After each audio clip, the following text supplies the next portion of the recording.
Meditando os mistérios do Rosário, mistérios luminosos, por arautos do Evangelho, benefícios do Rosário. Com o Rosário, o povo cristão aprende de Maria a contemplar a beleza do rosto de Cristo. São João Paulo II.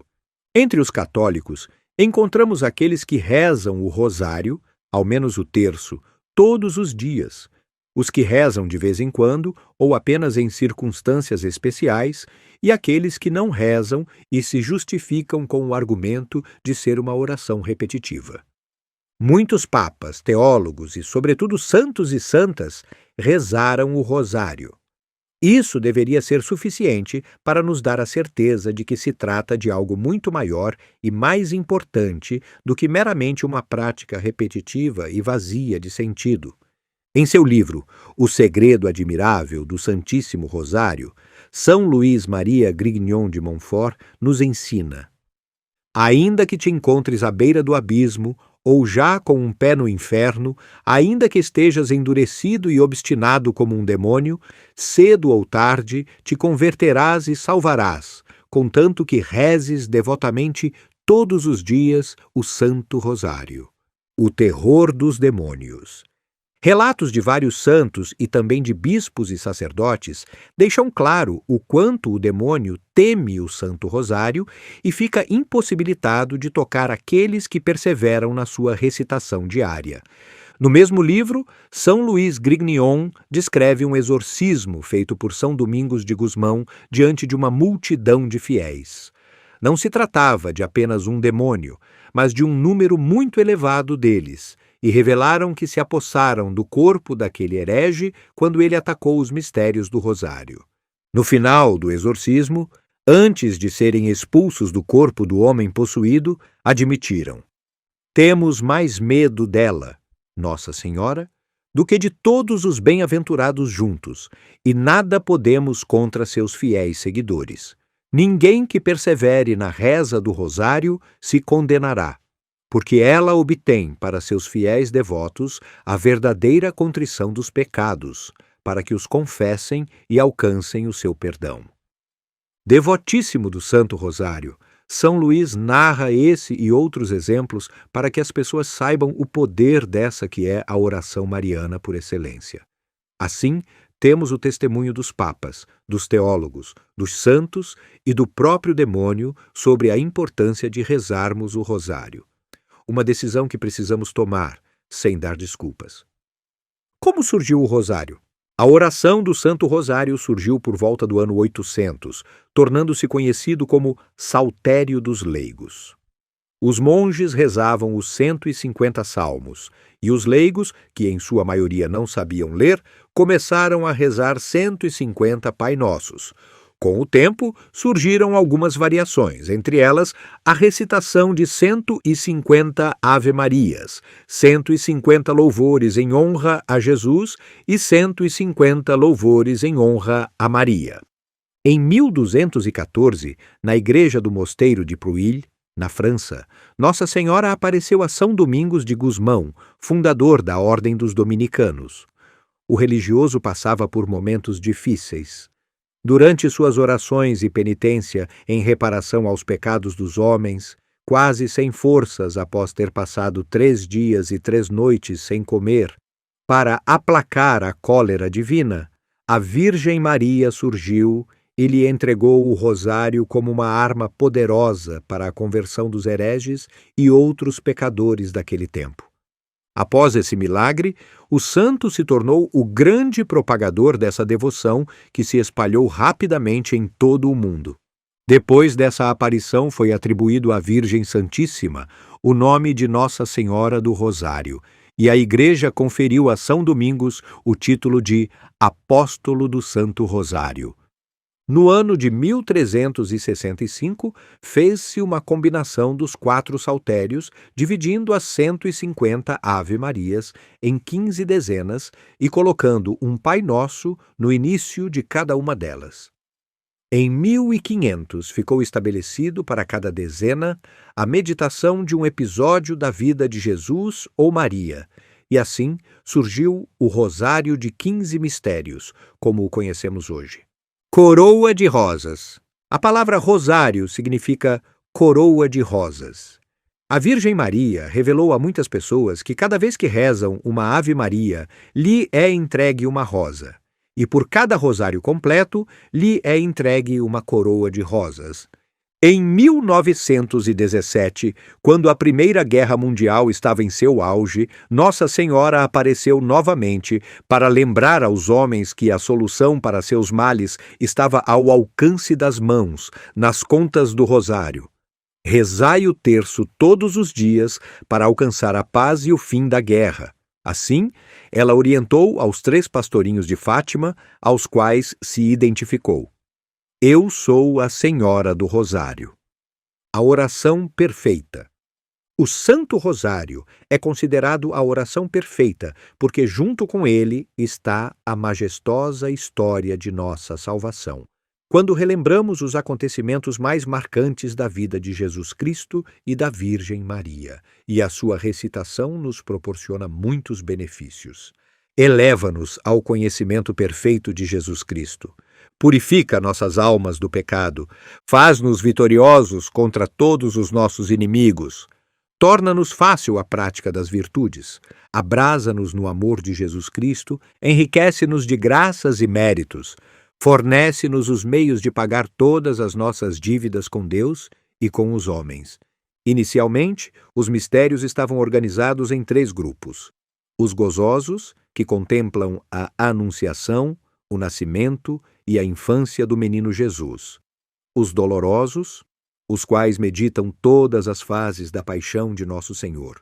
E os gloriosos, que tratam da ressurreição de Cristo e sua ascensão aos céus e terminam com a coroação de Maria como rainha dos anjos e dos homens.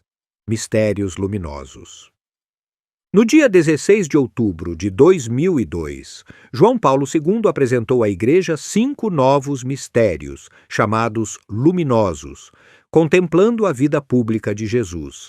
O batismo no Rio Jordão, a realização do primeiro milagre, a transformação da água em vinho, nas bodas de Caná. O anúncio do reino de Deus e o convite à conversão, a transfiguração de Jesus no Monte Tabor. A instituição da Sagrada Eucaristia na última ceia. Lembramos que, embora a recordação desses episódios complete e enriqueça as meditações sobre a vida de Nosso Senhor Jesus Cristo, a recitação dos mistérios luminosos não é obrigatória, podendo ou não ser incorporada ao rosário, ficando ao critério de quem reza. Esses serão os mistérios que apreciaremos neste volume, com base nas meditações de Monsenhor João Cladias, fundador dos Arautos do Evangelho, durante a prática da devoção dos primeiros sábados. Desejamos que você tenha uma excelente e proveitosa leitura. Primeiro mistério luminoso: o batismo de Nosso Senhor Jesus Cristo, misericordioso Cordeiro de Deus. Composição de lugar. Façamos a nossa composição de lugar, imaginando a margem do Rio Jordão, onde São João Batista ministra o seu batismo ao povo. Vejamos com os olhos da imaginação o momento em que o precursor vê se aproximar o Cordeiro de Deus e, tomado de veneração, o aponta como o Salvador do mundo. Diante do olhar admirado das pessoas ali presentes, Jesus entra no rio e pede a João que o batize. As águas do rio reluzem de modo especial. O céu se abre numa intensa claridade e uma voz forte e misteriosa se faz ouvir por todos, exaltando o Filho de Deus. Oração preparatória. Ó Santíssima Virgem de Fátima, intercedei por nós junto ao Cordeiro de Deus Imaculado e alcançai em nosso favor as graças necessárias para bem contemplarmos o mistério em que recordamos o batismo dele no Rio Jordão. Fazei com que, ao lembrarmos este mistério, possamos ter em mente o nosso próprio batismo e renovar, uma vez mais, a nossa fidelidade à condição de filhos de Deus e membros da Igreja, chamados à santidade. Amém. 1. O Filho de Deus assumiu nossos pecados. Às margens do Jordão, Jesus recebeu as águas do batismo da penitência pelas mãos de São João Batista, ao mesmo tempo em que foi ungido pelo Espírito Santo como o Messias, o Cristo, aquele que as Escrituras prometiam e Israel esperava. 1. Início da vida pública de Jesus. O batismo de Jesus tem um significado especial, pois assinala o início da vida pública de Nosso Senhor e a sua missão de anunciar e inaugurar o reino de Deus. Esta missão, ele a começou desde o momento em que se fez homem por nós, mas agora a manifestará abertamente, primeiro a Israel e após a ressurreição a toda a humanidade. Ao narrarem o batismo de Cristo, os evangelhos o apresentam como o Cordeiro de Deus, que carregará todos os pecados, ou seja, será o Salvador, o Redentor dos homens, o caminho que une o céu à terra, o penhor da fidelidade da nova e eterna aliança. 2. Humilhou-se e assumiu nossos pecados. Segunda pessoa da Santíssima Trindade encarnada, Filho de Deus, Jesus não tinha necessidade de ser batizado para se purificar. Porém, ele começa cumprindo sua missão redentora com profunda humildade. Entra na fila dos pecadores para ser batizado por João. Ele, que não tinha pecado, assume os nossos pecados, faz-se solidário conosco. Ele, o Cordeiro de Deus que tira os pecados do mundo. João tentava dissuadi-lo, dizendo: Eu é que tenho necessidade de ser batizado por ti, e tu vens a mim? Mas Jesus respondeu-lhe: Deixa estar, pois assim nos convém cumprir toda a justiça. Ou seja, convinha no plano do Pai que Jesus se humilhasse, se fizesse servo e assumisse as nossas culpas. Ele veio, não na glória, mas na humildade, não na força, mas na fraqueza, não para ser servido, mas para servir. Eis o caminho que o Pai indica a Jesus. Eis o caminho que Jesus escolhe livremente em obediência ao Pai. Eis o caminho dos cristãos que seguem o Divino Mestre. 3. Batizado com a força do Espírito Santo. João diz: Eu vos batizo com água, mas virá aquele que é mais forte do que eu. Ele vos batizará no Espírito Santo e no fogo. O batismo de São João Batista não é o sacramento do batismo. Era somente um sinal exterior de que alguém se reconhecia pecador e queria preparar-se para receber o Messias. Ao ser batizado no Jordão, Jesus é ungido com o Espírito Santo para a sua missão redentora. Esta unção do Espírito Santo é capaz de purificar, de fortalecer, de restaurar, de quebrar as cadeias dos prisioneiros, de dar luz aos cegos e, sobretudo, de justificar, isto é, de fazer a criatura humana cumprir a vontade de Deus com amor filial. É revestido desta força do Espírito Santo que Jesus pregará, fará seus milagres, expulsará os demônios e inaugurará o reino dos céus. É na força do Espírito que ele viverá uma vida de total e amorosa obediência ao Pai e doação aos irmãos até a morte e morte de cruz. Segundo, chamados a seguir o Cordeiro de Deus. Ao recordarmos o batismo de Nosso Senhor, cada um de nós deve se lembrar também de seu próprio batismo, que nos limpou da mancha do pecado original, nos tornou filhos de Deus e membros da Igreja, e nos leva a seguir os passos do Cordeiro de Deus neste mundo. 1.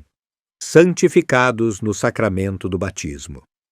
O Senhor desejou ser batizado, diz Santo Agostinho, para proclamar com a sua humildade o que para nós era uma necessidade.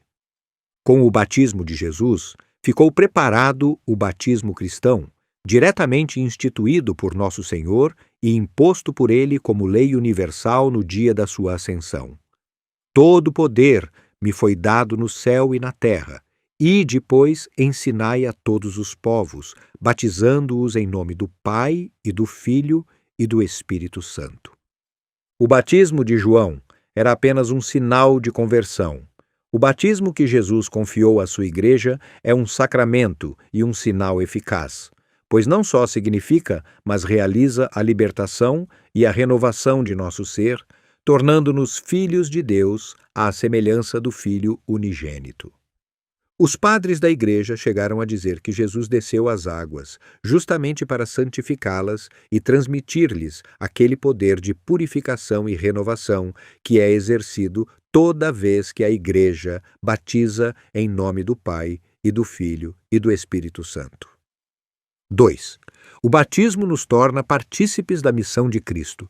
Assim, o dia em que fomos batizados foi o mais importante da nossa vida, pois nele recebemos a fé e a graça, bens infinitamente maiores que quaisquer outros, uma vez que por eles alcançamos a salvação eterna e nossa entrada no céu.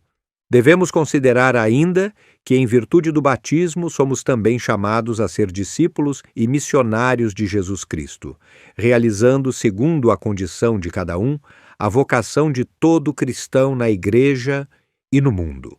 Ao sermos batizados, recebemos o Espírito Santo de Jesus e, por isso, nos tornamos partícipes de sua missão de viver, testemunhar e anunciar o reino de Deus, amando a Ele acima de todas as coisas e ao próximo como a nós mesmos. A celebração e meditação da festa do batismo do Senhor deve nos levar ao desejo de renovar a vocação e a missão que o sacramento do batismo nos conferiu por dom divino, a vocação à santidade e a missão de anunciar Jesus, o Cordeiro de Deus que tira o pecado do mundo. Somente Ele pode verdadeiramente libertar o homem de todas as suas prisões, conduzindo-o à salvação, à alegria da fé e da comunhão fraterna com todos os cristãos. 3. Renovemos nossas promessas batismais. Compreendamos, então, que ao meditarmos no batismo do Senhor Jesus, temos diante de nós uma ocasião propícia para renovar nossas promessas batismais. Viver intensamente os compromissos de nosso batismo é o grande convite que Deus faz a cada um de nós. A graça divina jamais falta àquele que, com sinceridade de coração, procura viver segundo o homem novo, nascido da água e do Espírito. Os inúmeros santos e santas canonizados pela Igreja são um eloquente testemunho de que a força do batismo pode operar maravilhas nas pessoas e no mundo, transformados segundo o desígnio de Deus. Pergunto-me, então, estou ciente de que a graça do batismo deve me tornar na Igreja e, através da Igreja, o corpo místico do Senhor, verdadeiro discípulo missionário de Jesus, santo e apóstolo da santidade, anunciador da fé católica que nos salva e enche de alegria a nossa vida? 3. Reluz a caridade do Sagrado Coração de Jesus. O batismo de Jesus nos mostra com intensidade como o Salvador compadeceu-se do gênero humano, imerso no pecado. Ali, nas águas do Jordão, o coração sagrado do Filho de Deus lateja de infinita misericórdia para conosco, tomando sobre si nossas culpas e oferecendo-se ao Pai como vítima por nossa redenção. E no mesmo instante, o Pai se debruça sobre ele, faz-se ouvir e manifesta toda a sua afeição pelo Filho muito amado. 1. Assumiu nossa frágil condição humana. Devemos contemplar, pois, no episódio do batismo do Senhor, aquela condescendência divina que faz com que Deus assuma tudo o que é próprio da nossa frágil condição humana.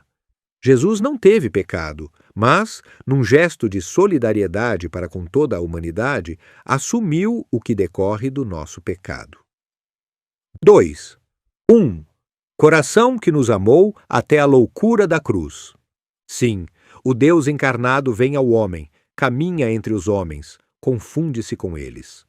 Nas margens do Rio Jordão, João Batista é o primeiro a testemunhar a real novidade do amor de Deus, aquele que vem ao encontro das chagas e dos sofrimentos humanos, resgatar a sua obra-prima, conduzi-la à salvação. Veio extinguir definitivamente o exílio da humanidade, saciar a saudade do coração do homem por Deus, proclamar o tempo da graça. Às margens do Jordão, o coração sagrado de Cristo aceita livremente e em total submissão à vontade de Deus amar o homem até o fim, mesmo que esse amor o leve à loucura da cruz. 3. Amemos o coração que tanto nos amou. Tenhamos presente, contudo, que a condescendência divina, manifestada já no batismo de Jesus e depois confirmada de forma tão pungente na vida, nas atitudes e palavras de Jesus, nos estimulam a amar com todas as nossas forças este coração sagrado que tanto nos ama. Ele é todo inclinado a nos salvar e amparar em nossas necessidades. Ele só conhece o amor e a misericórdia para conosco, e a única coisa que nos pede em troca é que o amemos como ele nos ama.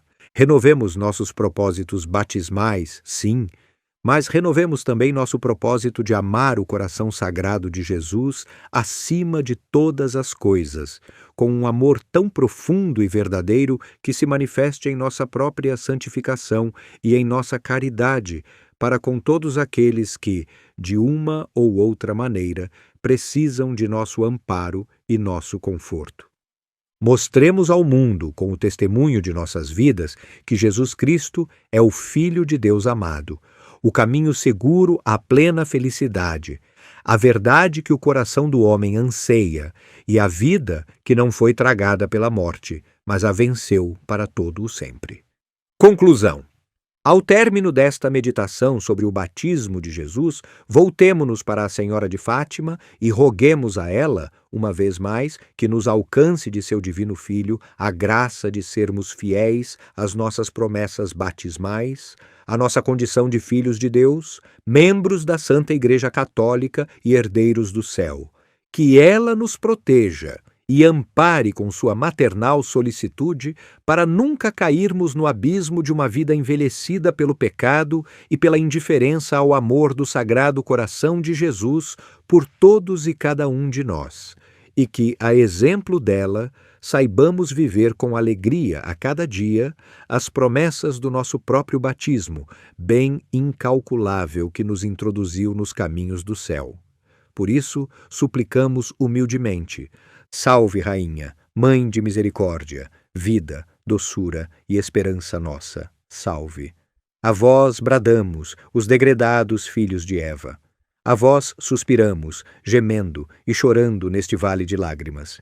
Eia, pois, advogada nossa, esses vossos olhos misericordiosos a nós volvei, e depois deste desterro nos mostrai Jesus, bendito fruto do vosso ventre.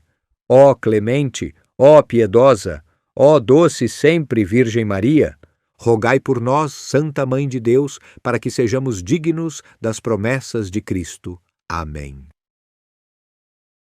Segundo, mistério luminoso. Transformação da água em vinho nas bodas de Caná. O melhor vinho para o fim. O vinho de Maria. Composição de lugar.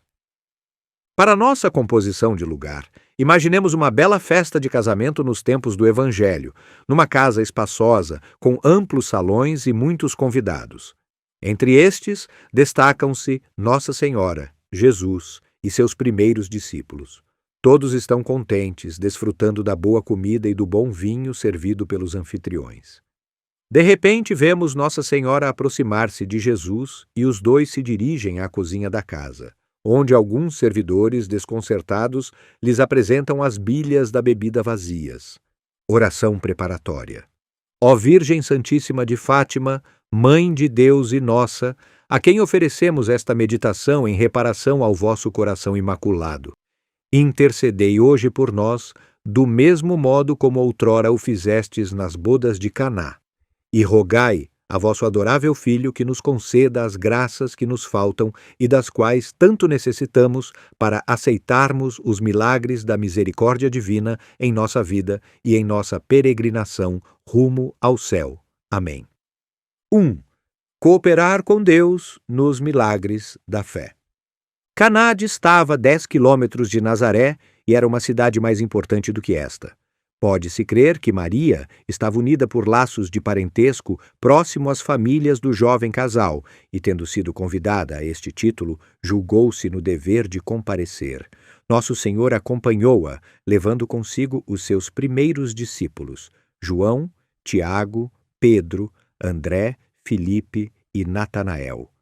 Conforme ensinam os doutores da Igreja, ao comparecer ali, Nosso Senhor honrou o matrimônio e o elevou à dignidade de sacramento, além de mostrar à Igreja e ao mundo que, sem a presença do Filho de Deus e de sua Mãe Santíssima, não há núpcias santas e agradáveis a Deus. 1. Nossa Senhora, atenta aos necessitados.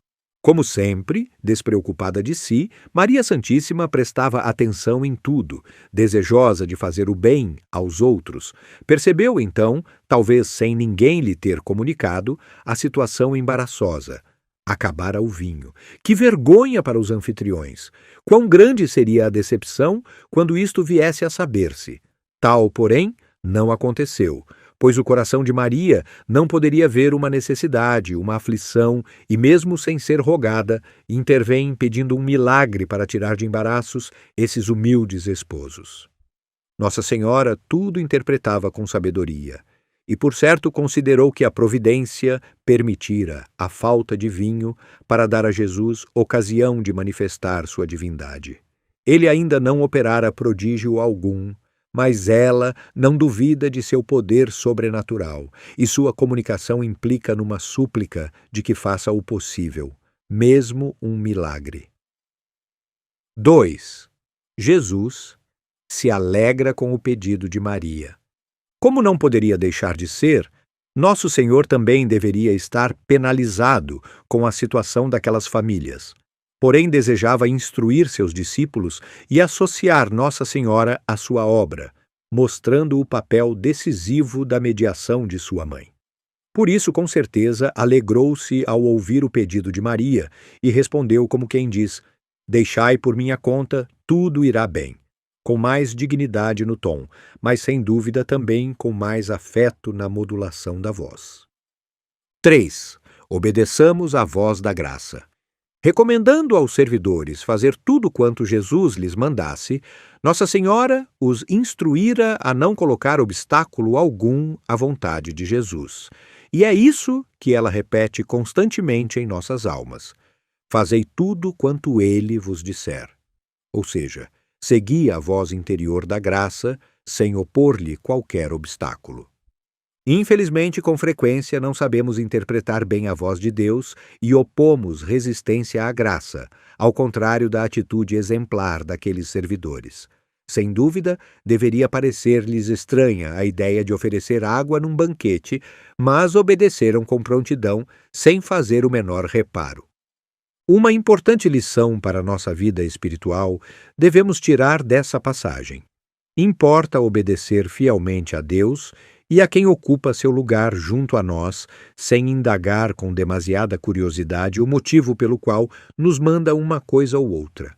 Deus quer nossa cooperação nos milagres pela fé, pela obediência à voz da graça em nosso interior.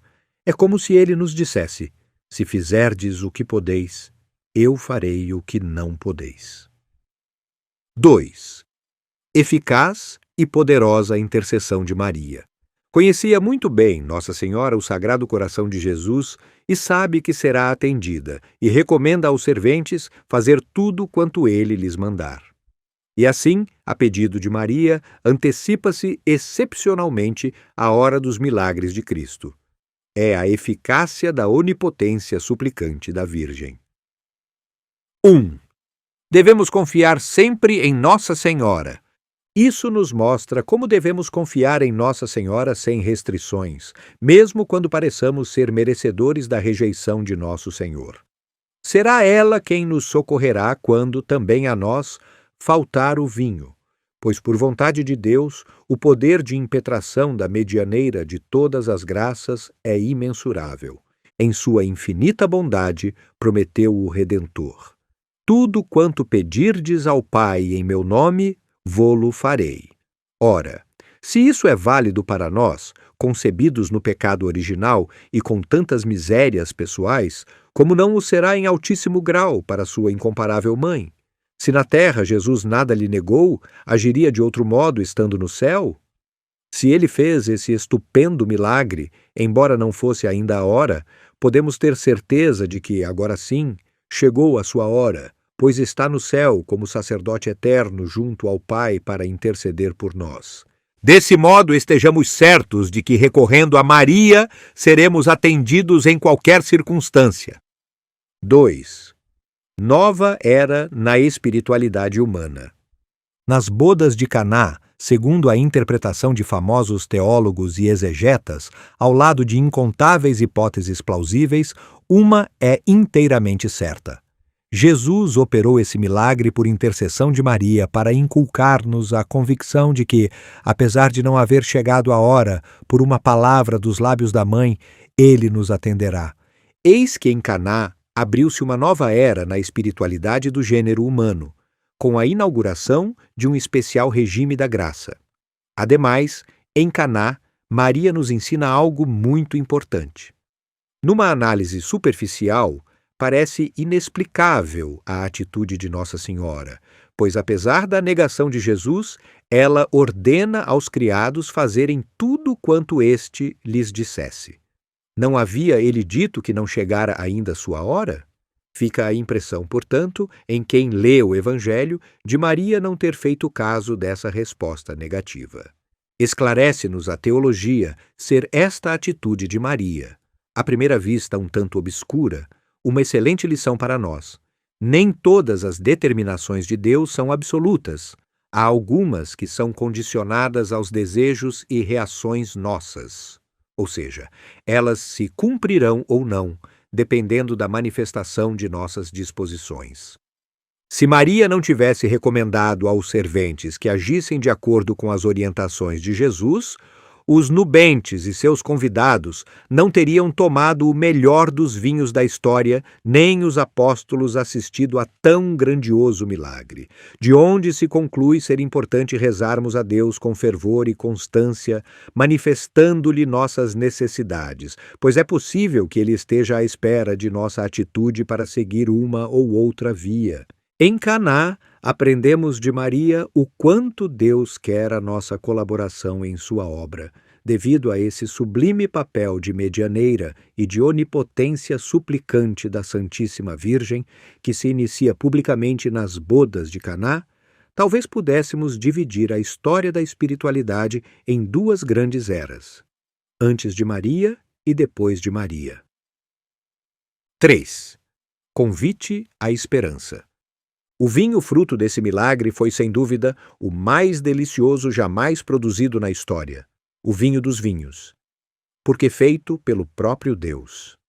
Da circunstância de ter ele sido servido no fim, podemos tirar uma aplicação para a nossa vida espiritual. 1. Depois das provações vem o vinho da consolação. Quando cedemos à sedução do pecado, aurimos em primeiro lugar o vinho bom, a fruição dos prazeres e a ilusão de uma felicidade perfeita. Mas logo depois, estando já embriagados pelo vício, a elas sucedem-se tristeza e frustração. Pelo contrário, quando encetamos o percurso da santificação, talvez encontremos no começo dificuldades ou provações. Logo se seguirá, porém, o delicioso vinho das consolações espirituais. Eis uma palavra de esperança e de consolo para aqueles que sofrem. Está sendo preparado para eles o vinho bom, transmutado por nosso Senhor. 2. O melhor vinho reservado para o fim, o triunfo do Imaculado Coração de Maria. Perante as perplexidades e apreensões que o mundo de hoje possa causar-nos, o milagre das bodas de Caná nos convida à esperança. Pois sabemos que, quando a humanidade chegar a um nível de decadência moral, onde tudo parecer perdido, a intercessão onipotente de Maria obterá de seu Filho divino a mutação da água, neste caso, uma água poluída pelo pecado, no melhor vinho. A miséria espiritual do mundo se transformará, por intercessão da Mãe de Deus, em algo de extraordinário, que não podemos sequer imaginar. O reino de Maria, isto é, o triunfo do seu sapiencial e imaculado coração, anunciado por ela em Fátima. A frase do Evangelho, "Tu deixaste o melhor vinho para o fim", bem pode significar, "Deixastes, ó Deus, vossas melhores graças para os tempos vindouros". as graças mais excelentes, os mais insignes benefícios, os maiores santos, a civilização mais perfeita, tudo quanto pode haver de melhor foi reservado para essa era marial. De um modo suave, mas rápido e direto, tal como a água foi transmutada em vinho nas bodas de Caná, Nossa Senhora obterá de seu divino Filho a santificação das nossas almas. Para obtermos essa feliz renovação, basta nos apresentar a ela nossas necessidades, nossas misérias, nossa tibieza e lhe suplicar: Virgem Santíssima, falta-me o vinho do amor e da devoção, tenho apenas um pouco de água fria e insípida. Pedi a vosso Filho que a converta em vinho. Assim, por amoroso desígnio de seu divino Filho, o melhor vinho da história virá no fim e será o vinho de Maria. Conclusão. Ao concluirmos esta meditação, peçamos à gloriosa Virgem de Fátima que nos conceda uma perfeita confiança na sua poderosa intercessão junto a Jesus por nós, e nos confirme no propósito de sempre recorrermos a ela em todas as nossas necessidades, certos de que a Mãe de Deus nos alcançará do Divino Redentor a graça de termos a água insípida de nossas misérias transformada no precioso vinho da santidade a que somos chamados. Nessa intenção, rezemos a ela: Salve, Rainha, Mãe de Misericórdia, vida, doçura e esperança nossa, salve. A vós bradamos, os degredados filhos de Eva. A vós suspiramos, gemendo e chorando neste vale de lágrimas. Eia, pois, advogada nossa, esses vossos olhos misericordiosos a nós volvei, e depois deste desterro nos mostrai Jesus, bendito fruto do vosso ventre. Ó clemente, ó piedosa, ó doce sempre Virgem Maria, rogai por nós, Santa Mãe de Deus, para que sejamos dignos das promessas de Cristo. Amém. Terceiro, mistério luminoso, anúncio do reino e chamamento à conversão. O coração que nos ama até o fim. Composição de lugar. Para nossa composição de lugar, imaginemos o salão onde Nosso Senhor tomou a última ceia com seus apóstolos. Após a refeição, o Divino Mestre lhes fala com grande bondade e carinho, onde manifesta seu amor por todos. Os apóstolos o ouvem atentamente e cada palavra, cada gesto de Jesus os impressiona a fundo. Nós também, contemplando esta cena com a imaginação, somos tocados no íntimo de nossa alma pela benevolência do Sagrado Coração de Jesus. Oração preparatória. Ó Coração Imaculado de Maria, fornalha ardente de amor ao Sagrado Coração de Jesus, alcançai-nos as graças necessárias para bem meditarmos neste luminoso mistério de nossa fé, considerando o infinito amor que o coração de vosso Divino Filho tem por todos e cada um de nós.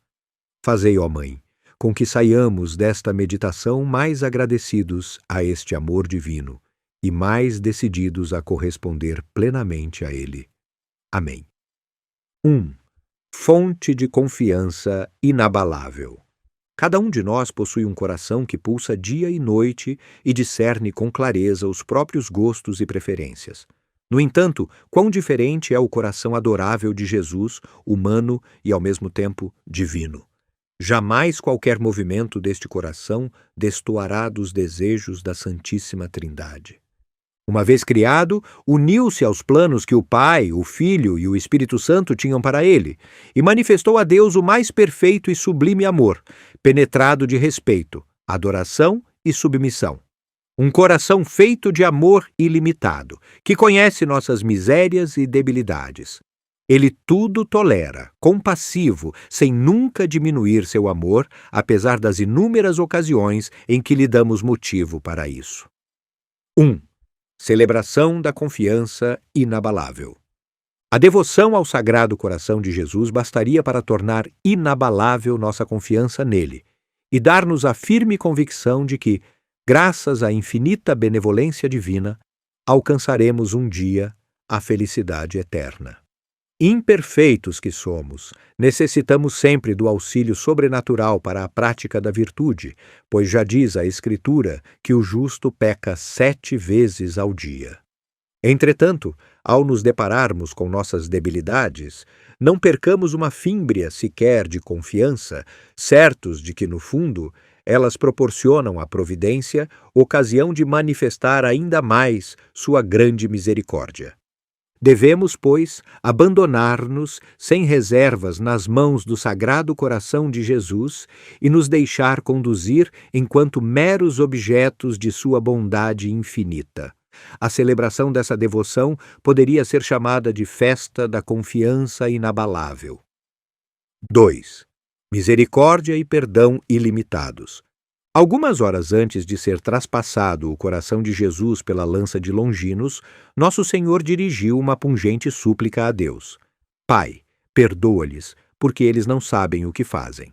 Naquela hora, Cristo lembra ao Eterno Pai sua condição de filho, procurando, em função dela, comovê-lo tanto quanto estava comovido seu sagrado coração, e deixando transparecer seu anelo de salvar até mesmo aqueles que o martirizavam. Ora, esses algozes não tinham ideia de quem estavam crucificando e viam-se na contingência de pregar um suposto criminoso no madeiro da cruz, em obediência a uma ordem recebida. Nós, porém, quando ofendemos gravemente a Deus, não podemos afirmar que não sabemos o que fazemos, uma vez que, para haver pecado mortal, é preciso pleno conhecimento e deliberado consentimento do que se faz. Necessitaríamos, pois, tomar a firme resolução de voltar para Deus o nosso coração, apesar de nossas inúmeras misérias, rezando: Senhor, perdoai-nos, porque sabemos o que fazemos.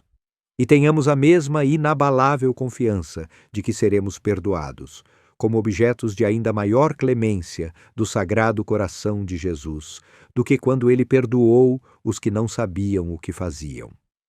Tal é a grandeza do coração amoroso de Jesus, de inesgotável misericórdia, benevolência e perdão. Segundo, coração fiel e repassado de ternura. Os homens prometem facilmente, mas depois faltam muitas vezes à palavra, ou porque enganaram prometendo, ou porque não a podem ou não a querem guardar.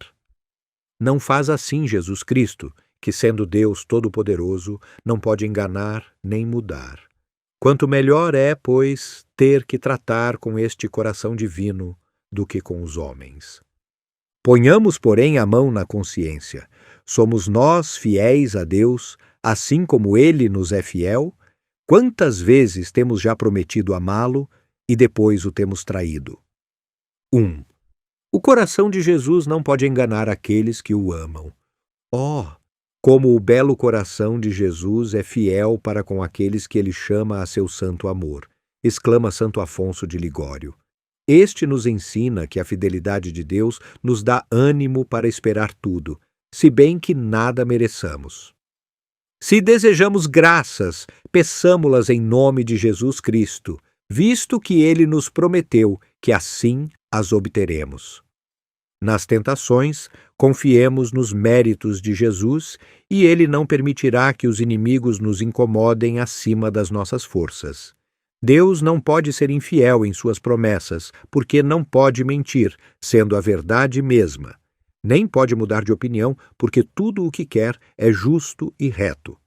Prometeu acolher todo aquele que a ele se chega e dar auxílio ao que o pede, e ainda amar aquele que o ama. Se assim prometeu, como poderia depois não cumprir sua promessa? 2. Não existe coração mais terno e misericordioso. Onde poderíamos achar um coração mais terno e misericordioso do que o coração de Jesus, um coração que se tenha compadecido mais das nossas misérias? A sua misericórdia o fez baixar do céu à terra, o fez dizer que era ele o bom pastor vindo a dar a vida pelas suas ovelhas. Para nos obter o perdão, a nós, pecadores, não perdoou a si mesmo e quis sacrificar-se sobre a cruz, a fim de sofrer ele mesmo o castigo que nós tínhamos merecido. É a mesma piedade e compaixão que o faz ainda agora dizer: Ó homens, meus pobres filhos, por que vos quereis condenar fugindo de mim? Não vedes que, afastando-vos de mim, correis para a morte eterna? Não vos quero ver condenados, não desanimeis. Se quereis voltar a mim, voltai e recuperareis a vida. A mesma misericórdia o faz ainda dizer que ele é o Pai amoroso, que, posto que desprezado pelo Filho, não sabe repulsá-lo quando volta arrependido, mas o abraça com ternura e se esquece de todas as injúrias recebidas. Tenho eu essa consciência plena de que não acharei um coração tão amável e misericordioso como o de Jesus, todo feito de clemência para comigo? 3. Um coração que merece todo o nosso amor. Quem se mostra sempre e em tudo amável, faz-se necessariamente amar. Se procurássemos conhecer todos os belos títulos que Jesus Cristo tem para ser amado, todos nós nos acharíamos na feliz necessidade de o amar. Que coração há mais amável que o de Jesus Cristo? Coração todo puro, todo santo, todo amor para com Deus e para conosco. Coração cujos desejos têm por objeto único a glória divina e o nosso bem. Coração no qual Deus acha todas as suas delícias e toda a sua complacência. 1. Como o coração de Jesus pode ser tão pouco amado? No coração de Jesus, portanto, acha-se tudo que possa haver de amável. Ora, se houvesse uma pessoa que em si reunisse todas estas e mais outras virtudes, quem poderia deixar de a amar?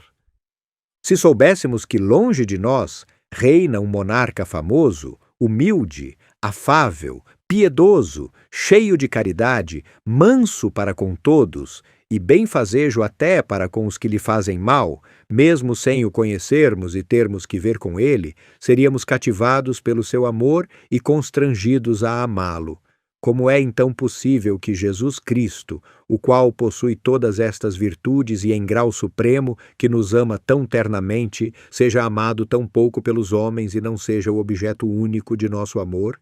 E eu, que agora faço esta meditação, em que medida amo este coração sagrado? Digamos com o santo: ó meu amável Redentor, vosso coração é a sede de todas as virtudes. Amabilíssimo coração do meu Jesus, vós mereceis o amor de todos os corações. Muito pobre e infeliz é o coração que vos não ama. Tão infeliz foi o meu coração durante todo o tempo que vos não amou. Mas não quero continuar a ser tão desgraçado, pois amo-vos, ó Jesus, e quero sempre amar-vos. 2. O coração de Jesus nos ama até o fim. Se compreendêssemos o amor de que o coração de Jesus está abrasado para conosco, Jesus nos ama tanto que, se todos os homens e todos os anjos se unissem para amar com todas as suas forças, não chegariam à milésima parte do amor que nos tem Jesus. Ele nos ama imensamente mais que nós mesmos nos amamos. Ele nos amou até o excesso. E que excesso maior do que um Deus morrer pelas suas criaturas? Jesus nos amou até o fim. Sim, porque, depois de nos haver Deus amado desde a eternidade, de forma que em toda a eternidade não houve um instante em que não tenha pensado em nós e amado a cada um de nós, por nosso amor se fez homem e escolheu uma vida penosa e a morte de cruz. Amou-nos, portanto, mais que a sua honra, mais que seu repouso, mais que a vida, porquanto sacrificou tudo para nos provar o amor que nos tem. Não vai nisto um excesso de amor que fará os anjos e o paraíso todo pasmarem por toda a eternidade? Não nos esquivemos de constatar. Esse coração adorável de Jesus, coração consumido pelo amor aos homens, coração criado para amar aos homens, merece ser todo amado por nós e aguarda de cada uma de suas criaturas humanas a correspondência ao infinito amor que tem por elas. Conclusão. Voltemo-nos à Virgem Gloriosa de Fátima, cujo Imaculado Coração é o modelo perfeito de devoção ao coração sagrado de Jesus. E peçamos a ela que acenda em nossas almas o amor a este coração que tanto nos ama, e o faça crescer até os extremos dos limites aos quais nossa natureza humana pode chegar. Que nossa Mãe Celeste nos ajude a vencer todas as debilidades morais que nos separam do Sagrado Coração de seu Divino Filho e nos leve a amá-lo fervorosamente acima de todos os afetos terrenos, cheios de confiança, pois, na materna e constante solicitude de Maria, a ela roguemos. Salve, Rainha, Mãe de misericórdia, vida, doçura e esperança nossa. Salve, a vós bradamos, os degredados filhos de Eva, a vós suspiramos, gemendo e chorando neste vale de lágrimas. Eia, pois, advogada nossa, esses vossos olhos misericordiosos a nós volvei, e depois deste desterro nos mostrai Jesus, bendito fruto do vosso ventre. Ó clemente, ó piedosa, ó doce sempre Virgem Maria, rogai por nós, Santa Mãe de Deus, para que sejamos dignos das promessas de Cristo. Amém. Quarto mistério luminoso: transfiguração de Nosso Senhor, fundamento de nossa perseverança na fé. Composição de lugar. Imaginemos um elevado e belo monte na Terra Santa, coberto de viçosa vegetação. No alto desta montanha, vemos os 3 apóstolos em atitude de grande admiração, olhando para uma luz resplandecente que reluz acima de suas cabeças. No meio desta luz, vislumbramos a divina figura do Redentor, ladeado por 2 personagens bíblicos, Moisés e Elias. Oração preparatória. Ó Santíssima Virgem de Fátima, Mãe nossa, vós que compartilhastes com Cristo a glória da transfiguração eterna, alcançai-nos as graças necessárias para bem meditarmos neste quarto mistério luminoso, colhendo dele todos os frutos de santificação que nos oferece. Amém. 1. No Tabor Jesus manifestou sua glória. No Monte Tabor, Jesus revelou um diminuto fulgor de sua glória, apesar de ocultar a plenitude do resplendor que lhe é próprio. Que interpretação dar a este fato tão sublime? Que relação poderá ter conosco, 2000 anos depois? Esta passagem presta-se a múltiplos aprofundamentos, com úteis implicações para a nossa vida espiritual. Por isso, a exclamação de São Pedro tem todo o cabimento: Senhor, é bom estarmos aqui junto de vós, resplandecente da luz da vida. 1. Uma centelha do que assistiremos no céu. Cristo quis desvelar sua glória enquanto rezava. Lição para nós, que tantas vezes damos à oração pouca importância para dar a primazia às ocupações concretas do dia a dia. A oração torna a nossa alma celestial e, por isso, é mister nunca deixar de rezar. Como entender a fulgurância de Jesus manifestada nesta ocasião? Ele quis mostrar uma centelha do que assistiremos no céu. Com efeito, era impossível a Pedro, João e Tiago contemplar a divindade de Nosso Senhor com o sentido da visão, por ser uma realidade fora do alcance da natureza humana nesta terra. Só nos será dado vê-la no céu com o olhar da alma. Mas, no momento da transfiguração, eles alcançaram aquilo que o olho humano capta, isto é, a refulgência exterior do corpo sagrado do Senhor. A glória do corpo era apenas um reflexo da glória da alma, muitíssimo mais esplendorosa. 2. Graça imensa, também reservada a nós. A reação de Pedro atesta como lhe era difícil não expressar em palavras tudo quanto acontecia em torno dele.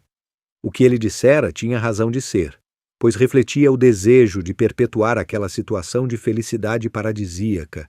Eles estavam extasiados por maravilhas nunca vistas, mas ao mesmo tempo tinham medo, pois conservavam certo apego a muitos princípios que não correspondiam ao que se desenrolava diante de si. Naquele instante, eles viam com antecipação uma realidade anunciada pela fé, que também está reservada a cada um de nós, se morrermos na amizade de Deus. Ou seja, o esplendor do que será um corpo glorioso. Tudo isso era acompanhado de graças imensas, porque se Nosso Senhor se transfigurasse sem lhes proporcionar um auxílio sobrenatural especialmente sensível, pouco ou nada adiantaria. A mera razão não seria capaz de sustentá-los, sendo necessárias essas graças com que Deus nos educa e conduz à santidade. Segundo, Deus nos ama como a seu Filho único. Nosso Senhor Jesus Cristo é a segunda pessoa da Santíssima Trindade, Deus Filho, o único Filho gerado pelo Pai.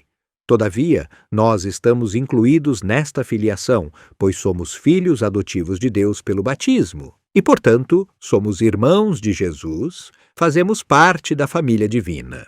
A glória de Cristo revelada no Tabor era uma antecipação da mesma glória que teremos na eternidade, se correspondermos a essa altíssima condição. Para isso, devemos escutar o que ele diz, porque um só é o vosso Mestre, o Cristo. 1. Devemos corresponder à condição de escolhidos. Em O Escolhido, o Pai colocou tudo o que podia, ou seja, o infinito de bondade, de verdade e de beleza. A nós também, que somos seus escolhidos, ele concede dons incalculáveis no batismo e em todos os outros sacramentos. Ele infunde o bem existente em nós, por seu amor. Ser amado de Deus é um privilégio extraordinário que devemos cuidar ciosamente, afastando-nos do pecado, e se tivermos a infelicidade de perder o estado de graça, devemos procurar recuperar logo a amizade de Deus, trilhando as vias do arrependimento, para nos aproximarmos do tribunal misericordioso da penitência. 3. Jesus transfigurou-se para cada um de nós. Consideremos ainda que quando Jesus se transfigura diante dos apóstolos, também o faz diante de cada um de nós, porque a celebração litúrgica daquele acontecimento permite beneficiarmos-nos da efusão de graças que houve há 2000 anos no Tabor. 1. Todo cristão tem seus momentos de Tabor. Na verdade, participamos do mesmo encanto de São Pedro, de São João e de São Tiago, e à distância entendemos, talvez melhor ainda que os apóstolos ali, a mensagem que o Divino Mestre quer transmitir para nosso bem.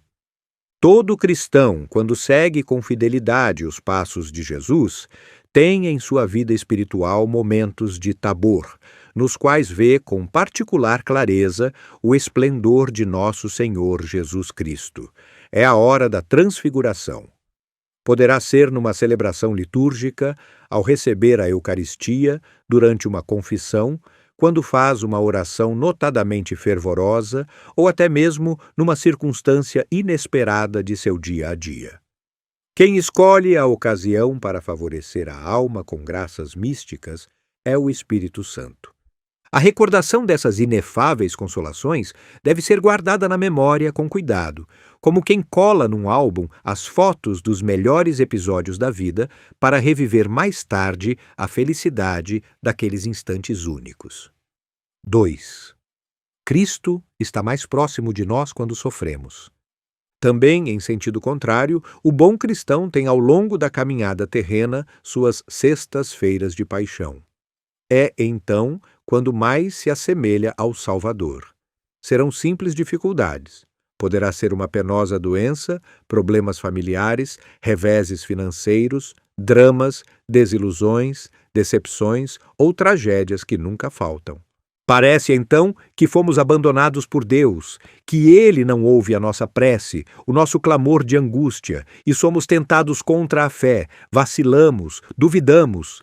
Jesus dá a impressão de estar distante. Mas não. Ele está mais próximo de nós, por mais que não sintamos sua presença ao nosso lado. Devemos, portanto, fazer um pequeno esforço, que não cansa nem dá trabalho, de rememorar nossos momentos de transfiguração, nos quais percebemos seu auxílio com mais intensidade, seu amor de Pai e sua solicitude de pastor em relação a nós. 3. A esperança do céu é alento para enfrentar as cruzes diárias. Essa simples lembrança nos fortalecerá na fé, poderá reavivar as consolações com as quais fomos favorecidos no passado e nos ajudará a atravessar os períodos de aridez ou as provações e tribulações da existência. A esperança do prêmio eterno é um valioso alento para suportar, com resignação cristã, a cruz de todos os dias, da mesma forma que os 3 apóstolos tiveram mais ânimo durante a paixão por terem testemunhado a transfiguração. Saibamos dar valor a esses lampejos de Tabor, pois são a chave de nossa vida espiritual, o fundamento de nossa perseverança. Conclusão. Nos períodos de provações, refugiemo-nos junto ao Santíssimo Sacramento e recorramos constantemente a Nossa Senhora, invocando-a por meio da recitação do Rosário, confiantes de que, findos os sofrimentos desta vida, para nós renascerá com maior esplendor o sol da eterna consolação espiritual.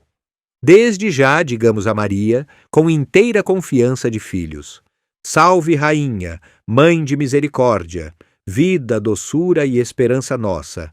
Salve, a vós bradamos, os degredados filhos de Eva.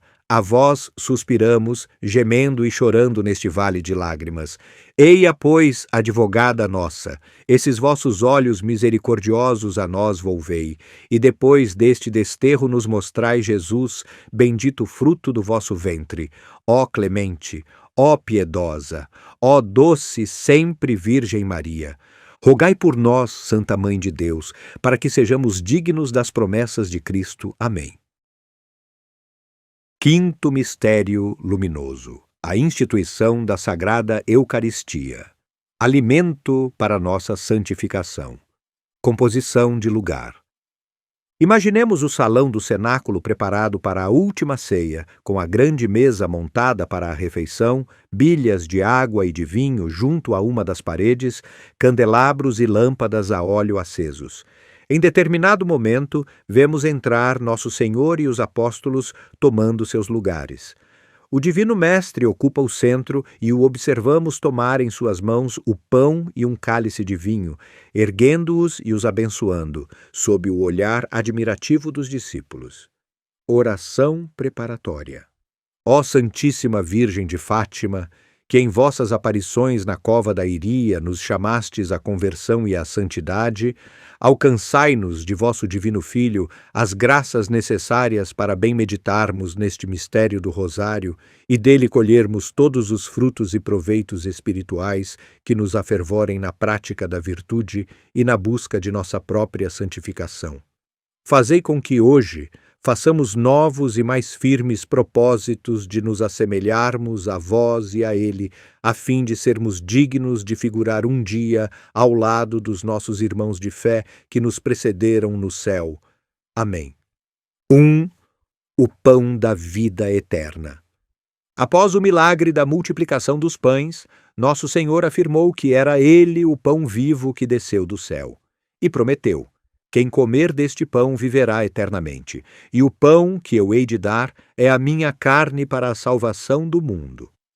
O Redentor anunciava deste modo o que ele nos concederia na última ceia, com a instituição da Eucaristia. 1. No sacrário, o pão vivo que nos veio do céu. A multidão havia comido antes um pão de inigualável sabor, quando Cristo lhes saciou a fome. Agora, prometia a ele um pão ainda mais saboroso e capaz de nos dar a imortalidade.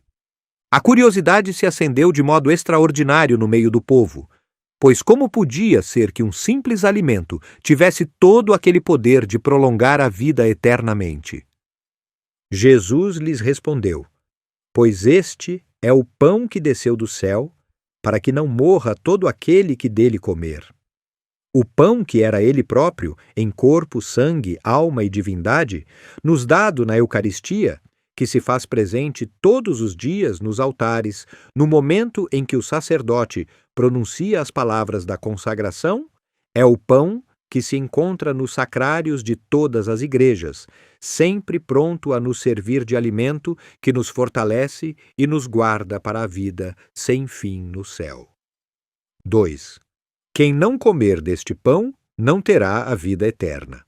Ao mesmo tempo em que prometeu a vida eterna aos que comungarem, Nosso Senhor também nos advertiu: em verdade vos digo, se não comerdes a carne do Filho do Homem e não beberdes o seu sangue, não tereis a vida em vós mesmos. Muitos, naquela ocasião, não entenderam e começaram a murmurar: como pode este dar-nos de comer a sua carne? Eram os materialistas do tempo, como os há em todas as épocas. Quantos, hoje em dia, também não entendem do que se trata a Eucaristia, não a aceitam nem acreditam que seja o próprio corpo e sangue do homem-Deus? Entretanto, a Eucaristia é o pão da vida, e quem não comer desta carne, quem não beber deste sangue, não terá a vida eterna e sobrenatural da alma após deixarmos esta vida terrena. É para garantir esta existência na glória celestial que a Eucaristia nos foi dada como alimento. E para este banquete de valor infinito somos convidados todos os dias, inclusive nesta meditação que agora fazemos. Então devo me perguntar: como anda minha devoção eucarística? Tenho me aproximado assiduamente da mesa de comunhão para receber dignamente o corpo e sangue salvadores de Cristo. Tenho praticado constantes exercícios de adoração ao Santíssimo Sacramento, profundamente agradecido pela inestimável dádiva que o Senhor nos deixou. 2. Fonte da nossa santificação. Nosso Senhor Eucarístico está sempre disposto a nos ouvir, a nos acolher e nos conceder as graças e dons necessários para nos santificarmos. Ele é a fonte da nossa santificação e por isso nos deixou a si mesmo como alimento. 1. Cristo nos transforma quando o recebemos na Eucaristia. A alimentação é indispensável para o ser humano se sustentar e sobreviver. Quando ele se nutre de algo, este é digerido pelo seu organismo e se converte em fonte de vida e de saúde. Ou seja, quando tomo uma refeição, o alimento se transforma em mim. Porém, na Eucaristia se passa um fenômeno bem diferente. Estando Nosso Senhor presente em corpo, sangue, alma e divindade na sagrada espécie, ao comungá-lo e dele me alimentar, é o homem-Deus quem me assume e me transforma. Assim o ensinam Santo Alberto Magno, Santo Efrem e vários outros santos. Por isso, o próprio Senhor afirma: quem come a minha carne e bebe o meu sangue permanece em mim e eu nele. 2.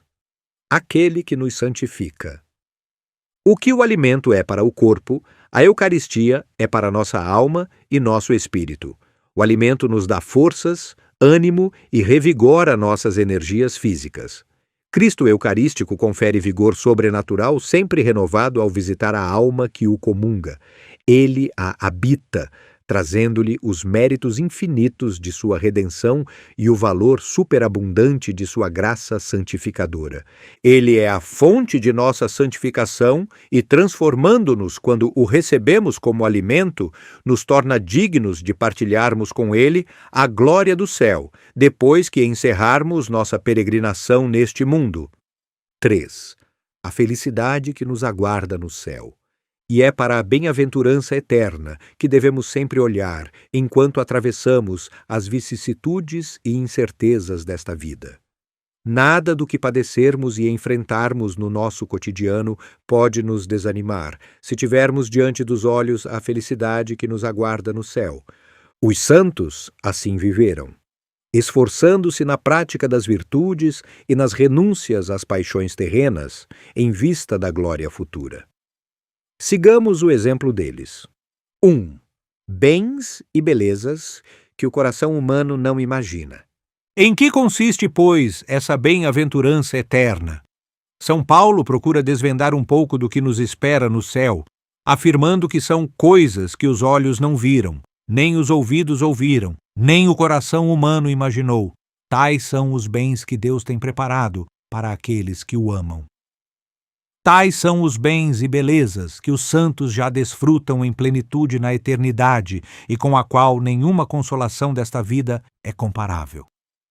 Nossa ideia a propósito da felicidade é muito humana e naturalista.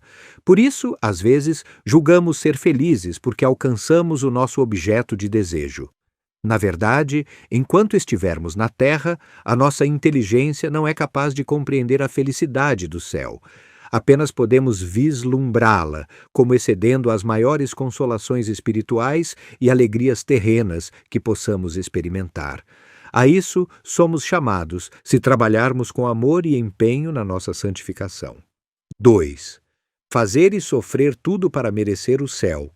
Não sem razão, portanto, Santo Afonso de Ligório nos exorta a tudo fazermos para merecer no tempo presente essa glória que nos espera no céu. Escreve ele: detenhamo-nos a considerar um pouco a beleza do paraíso e raciocinemos assim.